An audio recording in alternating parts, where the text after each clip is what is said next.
It is good to be with you, ma. Nigeria is in trouble. Nigeria is in crisis. It is unfortunate that the National Assembly, that is supposed to be the hallmark of a democracy, that should protect the interest of the citizens and our well-being, today, under the leadership of Mr. Godswill Akpabio, has not only become a rubber stamp Senate, the current Senate is basically an extension of the presidency, operating under the whims and caprices of the executive arm of government. So if President Tinubu asks Senate and House leadership to jump up, the question will be how high. It has become almost an APC town hall where people are singing and standing upon a mandate which they shall collapse. But that is not even just the problem. The National Assembly today has become a dangerous institution, weaponized against the Nigerian people, and have proven to be only capable of aiding and sustaining corruption and criminality in government. And this INEC budget is just one of so many. So the INEC chairman, Professor Joash Amukpiton, has presented a budget of 873 billion. The question will be, what exactly are we using all this amount of money to do? Is that not what a reasonable legislative arm of government should be overseeing? Because in Nigeria we spend billions of naira, and the tragedy is that at the end of this process, everybody will then sit down and wait for the tribunal and the courts to pick leaders. That is the judicialization of our democracy.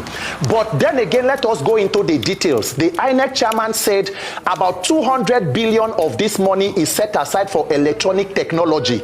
Anti-root electronic technology, when the same National Assembly has passed a clause that says where there is no enough network, we should go back to the same manual method that has been giving us glitches and rigged elections.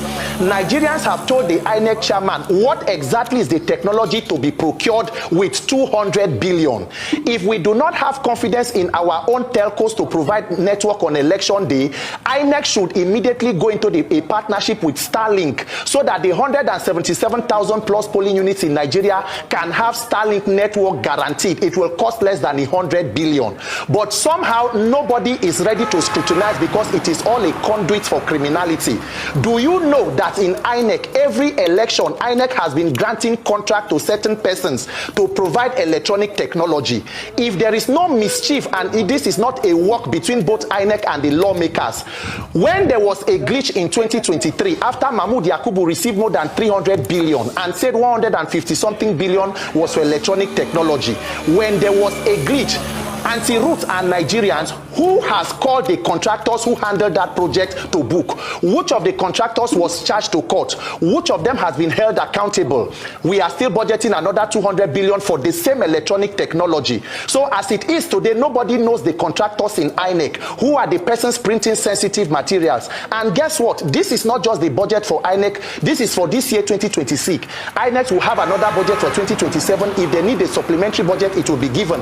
But we do not equate the money we spend vis-a-vis the quality of elections we have.